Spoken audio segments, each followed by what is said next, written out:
अस्सलाम वालेकुम। हैमलेट के एक्ट 3 को हम इस लेक्चर में डिस्कस करेंगे। इस एक्ट के 4 सीन्स हैं और एक्ट 3 सीन 1 की ओपनिंग पे king Claudius, queen Gertrude, Ophelia, Rosencrantz, Guildenstern और पोलोनियस ये एंटर होते हैं। और किंग एंटर होते ही रोजेनक्रैंट्स और गाइल्डेनस्टर्न से पूछता है कि क्या उन्होंने हैमलेट की मैडनेस का कुछ अंदाज़ा लगाया है कि वो क्यों पागल है। जिसके जवाब में वो उसे ये बताते हैं, दोनों रोजेनक्रैंट्स और गाइल्डेनस्टर्न क्लॉडियस को ये बताते हैं कि वो उसकी मैडनेस में कहीं ना कहीं इंटेलिजेंस भी है, उसको आइडिया है कि वो क्या कह रहा है, वो बिल्कुल ही मैड नहीं हुआ अभी तक।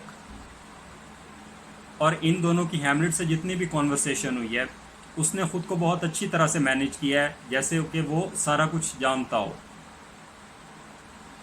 क्वीन ये पूछती है कि इनकी कॉन्वर्सेशन के दरमियान क्या उसने किसी चीज़ के अंदर अम्यूज़मेंट या इंटरेस्ट भी शो किया था। जिसके जवाब में क्वीन को ये बताया जाता है कि जब उसे प्लेयर्स के आने का पता चला जिन्होंने कि एक प्ले परफॉर्म करना है आज रात उसकी प्रेजेंस में, तो उसको उनका सुन के काफ़ी खुशी हुई थी। उस टाइम पे पोलोनियस ये बताता है कि उसने अपने रॉयल पेरेंट्स को यानी क्लॉडियस और गर्ट्रूड को भी प्ले देखने के लिए इनवाइट किया है। इसके बाद रोजेनक्रैंट्स और गाइल्डेनस्टर्न ये चले जाते हैं वहाँ से। इन दोनों के जाने के बाद किंग क्वीन से कहता है कि वो चली जाए, क्योंकि पोलोनियस और किंग ये दोनों एज अ स्पाई देखेंगे हैमलेट और ओफिलिया की मीटिंग को, क्योंकि हैमलेट थोड़ी ही देर के बाद आने वाला है। उन्होंने हैमलेट को ओफिलिया से मिलवा के इस बात को पोलोनियस ने साबित करना है कि वाकई ही वो ओफिलिया से लव के बाद, उसकी रिजेक्शन के बाद उसकी ये कंडीशन हुई है सारी। ओफिलिया को ब्लेसिंग्स देते हुए गर्ट्रूड वहाँ से चली जाती है। पोलोनियस और किंग जो हैं ये भी छुप जाते हैं वहाँ पे सारा कुछ देखने के लिए। और इसी दौरान हैमलेट एंटर होता है और यहाँ पे हैमलेट की एक सॉलिलॉक्वी स्टार्ट होती है उसके एंटर होते ही। और ये हैमलेट की मोस्ट फेमस सॉलिलॉक्वी है जिसमें वो टू बी और not to be that is the question, इस क्वेश्चन को वो सामने रखता है, अपनी एग्जिस्टेंस को चैलेंज करता है, अपनी एग्जिस्टेंशियलिज्म को सामने रखता है कि होने या ना होने का क्या फ़ायदा है, मैं हूँ या नहीं हूँ, क्वेश्चन ये है। इसके अंदर वो ये सारी चीज़ें डिस्कस करता है। और अगेन वो अपने मरने को, इस बात का ख्याल उसके जहन में आता है कि अगर वो मर जाए तो ये ज़्यादा बेहतर होगा, लेकिन खुदा की तरफ से इसके ऊपर लगाई गई पाबंदियों को वो सामने रखते हुए अपना फ़ैसला वापस लेने का सोचता है कि वो उसको सुइसाइड कमिट नहीं करना चाहिए। और अगर एक इंसान के ऊपर लगाई गई रिस्ट्रिक्शंस ना हो तो इंसान फ्रीली अपने आप को सुइसाइड की तरफ लेके जा सकता है। और एक इंसान इस चीज़ का बर्डन भी अपने ऊपर फील करता है कि न जाने मरने के बाद वाली जो लाइफ होगी, लाइफ आफ्टर डेथ, वो किस तरह सी होगी, वो कौन से चैलेंजेस सामने लेके आएगी। इस बात का भी क्योंकि इंसान को श्योर नहीं होता तो वो सुइसाइड कमिट करने से पीछे हट जाता है। और हैमलेट के ख्याल में ये सारी बातें एक इंसान के जहन में आने से एक इंसान कॉवर्ड बन जाता है। जहाँ पे हैमलेट की सॉलिलॉक्वी एंड होती है और उसकी ओफिलिया से कन्वर्सेशन स्टार्ट होती है। वो ओफिलिया से की गई मोहब्बत के बारे में ये कहता है कि once he loved her but he does not now. और उसने इस बात को भी वो डिनाई करता है कि उसने कभी ओफिलिया को कोई गिफ्ट्स भी दिए थे। हैमलेट ओफिलिया को कहता है कि उसे ननरी चले जाना चाहिए। ननरी ऐसी जगह है जहाँ पे अनमैरिड क्रिश्चियन जो लेडीज़ होती हैं वो जाती हैं। हैमलेट उसे कहता है कि तुम नन बन जाओ और अगर तुम कभी किसी से शादी करो भी तो marry a fool, because an intelligent person would not like to marry you. Ophelia ये प्रे करती है गॉड से कि वो इस इंसान को ठीक कर दे और वो ख़ुद को रिस्पॉन्सिबल ठहरा रही है जो कुछ भी हैमलेट के साथ इस टाइम पे हो रहा है। देन हैमलेट जो पूरी वेमेन है, सारी वेमेन है, उनको रिडिक्यूल करता है, उनको बुरा भला कहता है और उन्हें ये कहता है कि वेमेन गॉड की क्रिएट की गई चीज़ों के उल्टे नाम रखती हैं, अपने फेसेस को पेंट करती हैं, अपने चलने के तरीके को बदलती हैं सिर्फ मेल्स को इम्प्रेस करने के लिए। और वो ये कहते हुए सीन से चला जाता है कि फ़र्दर कोई भी मैरिजेज़ नहीं होनी चाहिए, जितनी मैरिजेज़ हो गई हैं, जितने फॉल्ट्स जो भी बुरा होना था वो हो चुका है, फ़र्दर कोई भी मैरिजेज़ ना हो तो ये ज़्यादा बेहतर होगा सोसाइटी के लिए। हैमलेट के जाने के बाद ओफिलिया की एक छोटी सी सोलिलोक्वी है जिसमें वो खुद को बुरा भला कहती है, खुद को ये कहती है कि I am the most rich woman of all. सबसे पहले, इससे पहले वो मोस्ट ब्लेस्ड वेमन थी जिसको के who was given the oaths of love by Hamlet, लेकिन अब वो सबसे ज़्यादा डिजेक्टेड वेमन है क्योंकि उसने उसके ओथ्स को रिजेक्ट किया है। और अगेन वो प्रे करती है गॉड से कि हैमलेट जल्द अज जल्द ठीक हो जाए। इसी दौरान पोलोनियस और किंग वो छुपे होते हैं, जो कि वो सामने आते हैं, सीन पे अपीयर होते हैं। किंग पोलोनियस के इस आइडिया को रिजेक्ट करता है कि वो ओफिलिया की रिजेक्शन की वजह से हैमलेट मैडनेस में गया, बल्कि उसका ये ख्याल है कि कुछ इसकी सोल के अंदर है जो इसको डिस्टर्ब कर रहा है, जिसकी वजह से ये सारी सिचुएशंस जो हैं वो डेवलप हो रही हैं, उसकी मैडनेस डेवलप हो रही है। किंग ये डिसाइड करता है कि वो हैमलेट को इंग्लैंड भेजेगा वो मनी लेने के लिए जो कि इंग्लैंड ने डेनमार्क को देनी है। हो सकता है इन्वायरमेंट चेंज होने से हैमलेट के ऊपर भी इसका पॉजिटिव असर पड़े। पोलोनियस का ये ख्याल है, अभी भी ये ख्याल है कि ओफिलिया की रिजेक्शंस ने उसकी ये कंडीशन कर दी है, और वो ये कहता है कि इंग्लैंड भेजने से पहले उसकी हैमलेट की और गर्ट्रूड की एक मीटिंग अरेंज करवाई जाए, क्योंकि एक माँ के सामने एक बेटा अपना सारा कुछ उगल के रख देता है, तो पॉसिबल यही है कि हैमलेट जो भी उसके माइंड में चल रहा है, जो भी उसके सोल के अंदर चल रहा है, वो सारा कुछ अपनी माँ के सामने बयान करेगा। अगर ये कॉन्वर्सेशन फेल होती है तो उसके बाद उसको इंग्लैंड या किसी भी जगह भेजा जा सकता है, जैसे भी किंग की मर्जी हो। किंग इस बात पे एग्री होता है और यहाँ पे एक्ट 3 सीन 1 कंप्लीट हो जाता है। एक्ट 3 सीन 2 के स्टार्ट पे हैमलेट प्लेयर्स को इंस्ट्रक्शंस दे रहा है कि उन्होंने किस तरह से प्ले के दौरान एक्ट करना है, और उन्हें ये कहता है कि उनके डायलॉग्स की जो डिलीवरी है वो नेचुरल होनी चाहिए, उसमें उन्हें खुद से कुछ ऐड करने की ज़रूरत नहीं है। प्लेयर्स ये इंस्ट्रक्शंस लेने के बाद वहाँ से चले जाते हैं। पोलोनियस, रोजेनक्रैंट्स और गाइल्डेनस्टर्न एंटर होते हैं। पोलोनियस हैमलेट को ये बताता है कि उसके रॉयल पेरेंट्स परफॉर्मेंस देखने के लिए तैयार हैं, जिसके बाद रोजेनक्रैंट्स और गाइल्डेनस्टर्न को प्लेयर्स की तरफ भेज दिया जाता है कि वो जल्द से जल्द अपनी प्रिपरेशंस कंप्लीट करके वहाँ पे आएँ और परफॉर्मेंस अपनी स्टार्ट करें, क्योंकि किंग और क्वीन भी प्ले देखने के लिए आ रहे हैं। पोलोनियस भी चला जाता है किंग और क्वीन को लेने। इसी दौरान होरेशियो एंटर होता है। पोलोनियस के जाने के बाद होरेशियो की एंट्रेंस पे हैमलेट होरेशियो को ये बताता है कि उसने प्ले को इसलिए अरेंज करवाया है ताकि वो क्लॉडियस की जो इनर सेंस है उसको इवोक कर सके, और वो सारा कुछ जो भी हैमलेट देखना चाह रहा है, गोस्ट की बातों को सही साबित करने के लिए वो सारा कुछ प्रूव किया जा सके। इसके साथ वो होरेशियो को भी ये इंस्ट्रक्शंस देता है कि जब प्ले की परफॉर्मेंस चल रही हो तो होरेशियो ने क्लॉडियस की तरफ अपनी जो नज़रें हैं वो रखनी है, ताकि क्लॉडियस के अंदर जो कुछ भी चल रहा हो, जो कुछ भी उसके अंदर से बाहर निकल के आ रहा हो, उसके ऊपर नज़र रखी जाए, ताकि अगर गोस्ट की बातें सही हो तो वो साबित की जा सके यहाँ पे। इसके बाद पोलोनियस, किंग और क्वीन अटेंडेंट्स के साथ एंटर होते हैं प्ले की परफॉर्मेंस देखने के लिए। प्लेयर्स भी आ चुके हैं।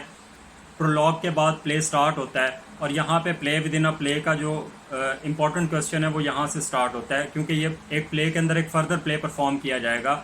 इस प्ले का नाम द मर्डर ऑफ गुंजागो है। इसमें 16 लाइंस हैमलेट ने खुद से ऐड की हैं जो कि प्लेयर्स परफॉर्म करेंगे, और इसकी ऑलमोस्ट वही स्टोरी होगी जिस तरह से क्लॉडियस ने अपने भाई लेट किंग हैमलेट को मारा था।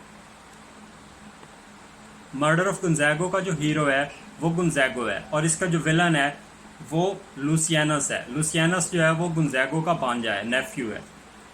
जैसे ही लुसियानस परफॉर्मेंस के दौरान गुंजागो के कान में पॉइजन डालता है, ये देख के क्लॉडियस से उससे बेयर नहीं होता और वो खड़ा हो जाता है गुस्से से, और वो सीन से चला जाता है। उसके जाते ही हैमलेट कहता है द स्टोरी इज ट्रू, जो कुछ वो देखना चाह रहा था वो उसके सामने आ गया है।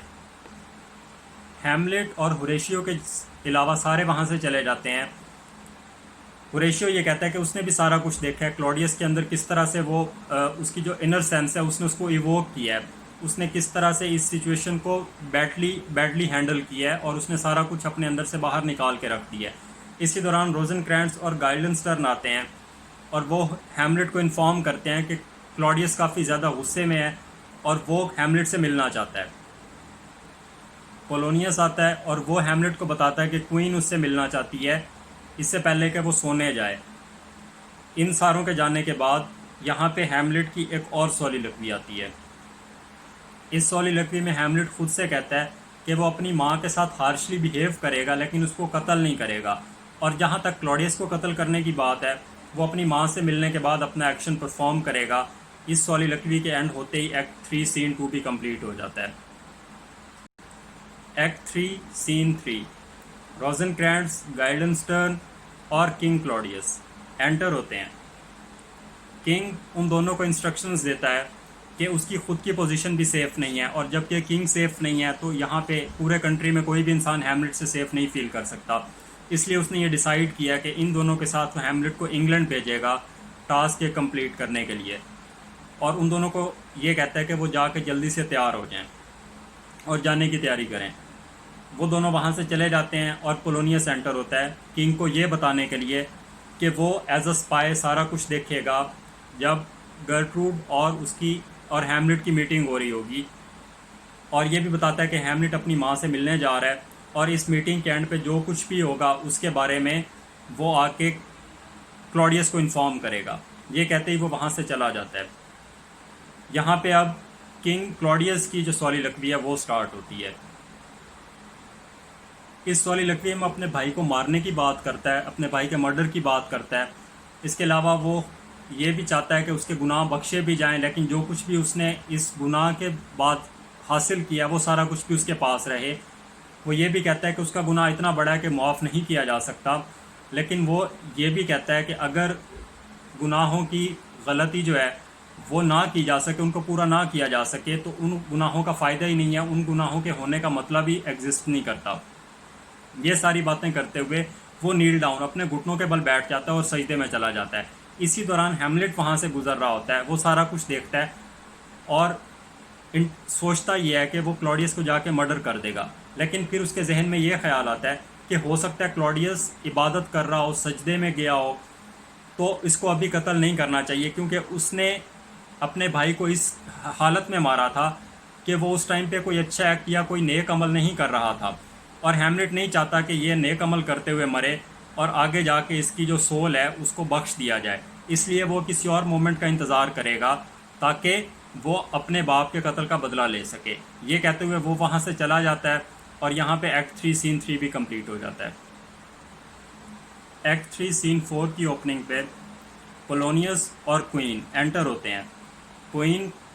पोलोनियस क्वीन को ये बताता है कि उसने प्लेनेस्ट पॉसिबल वे में हैमलेट से बात करनी है, और पोलोनियस पर्दे के पीछे छुप जाता है।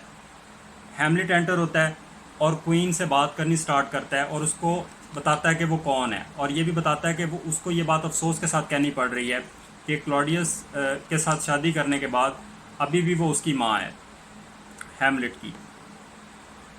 हैमलेट गर्ट्रूड को कहता है कि वो एक स्टेप भी अपनी जगह से नहीं हिलेगी, तो क्वीन इस बात का गुमान करती है कि शायद हैमलेट उसको कत्ल करना चाहता है और वो हेल्प के लिए बुलाती है।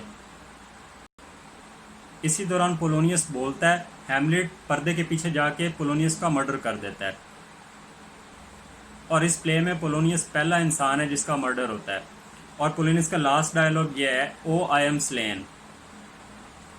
Queen calls this a bloody and rash act. जिसके बाद हैमलेट उसे ये बताता है कि एक अपने शौहर को मार के उसके भाई से शादी करने से ज़्यादा बुरा एक्ट मैंने नहीं परफॉर्म किया। क्वीन हैमलेट से पूछती है कि मेरी गलती क्या है, मैंने क्या किया है, तो हैमलेट उसे ये बताता है कि सामने लगी हुई दो पिक्चर्स को कंपेयर करने को कहता है। एक पिक्चर लेट किंग हैमलेट की और दूसरी पिक्चर किंग क्लॉडियस की है, और वो अपने बाप की तारीफ़ें करता है और अपने अंकल को बुरा भला कहता है, और ये कहता है कि Claudius is not the 20th part of my father. इसी दौरान घोस्ट एंटर होता है और हैमलेट घोस्ट के आने का पर्पस पूछता है, और वो उससे ये पूछता है कि क्या वो अपने बेटे को बुरा भला कहने आया कि उसने अभी तक एक्ट परफॉर्म नहीं किया उसका कत्ल का बदला लेने के लिए। इस तो गोस्ट उसे ये बताता है कि वो उसके अंदर रीइग्नाइट करने आया है, जो भी उसकी स्ट्रेंथ्स हैं वो उसको उसके अंदर वापस से उनको जगाने के लिए आया है। तो क्वीन हैमलेट से ये पूछती है कि तुम्हारे साथ क्या मसला है, तुम क्या देख रहे हो, क्या देखना चाह रहे हो। तो हैमलेट उसे ये बताता है अपनी माँ को कि सामने मेरा मेरा फादर है, मेरे फादर की सोल है, उसकी स्पिरिट है। वो ये बता ही रहा होता है कि गोस्ट वहाँ से चला जाता है। तो क्वीन ये कहती है कि मैंने तो कुछ भी नहीं देखा, मेरे सामने कुछ भी नहीं अपीयर हुआ। इस प्ले में गोस्ट पहले भी अपीयर होता रहा है और जिसके सामने भी वो अपीयर हुआ है उसने उसे देखा है, लेकिन क्वीन पहला कैरेक्टर है जिसके सामने गोस्ट अपीयर हुआ है लेकिन वो उसको देख नहीं सकी। क्वीन इसे हैमलेट की इमेजिनेशन कहती है, जबकि हैमलेट का ये ख्याल है कि जो कुछ भी है वो ट्रुथ के ऊपर बेस कर रहा है, वो मैड नहीं है। और वो अपनी माँ से कहता है कि वो अपनी सारी गलती को कन्फेस करे। ये कहते हुए वो पोलोनियस की तरफ पॉइंट आउट करता है और ये कहता है कि उसने इसको जानबूझ के नहीं मारा, ना ही वो इसको मारना चाह रहा था, बल्कि उसका पर्पस क्लॉडियस को मारना था। लेकिन खुदा की यही विश थी कि पोलोनियस का जो मर्डर है वो हैमलेट के हाथों से हो। वो सीन से जाने से पहले गर्टरूड को ये बता के जाता है, उसको कह के जाता है कि तुमने क्लॉडियस को ये बताना है कि हैमलेट मैड नहीं है। और वो अपने दोनों स्कूल फेलोज को भी बुरा भला कहता है और पोलोनियस की डेड बॉडी को वहाँ से घसीटता हुआ चला जाता है। और यहाँ पे एक्ट 3 जो है वो हमारा कंप्लीट हो जाता है।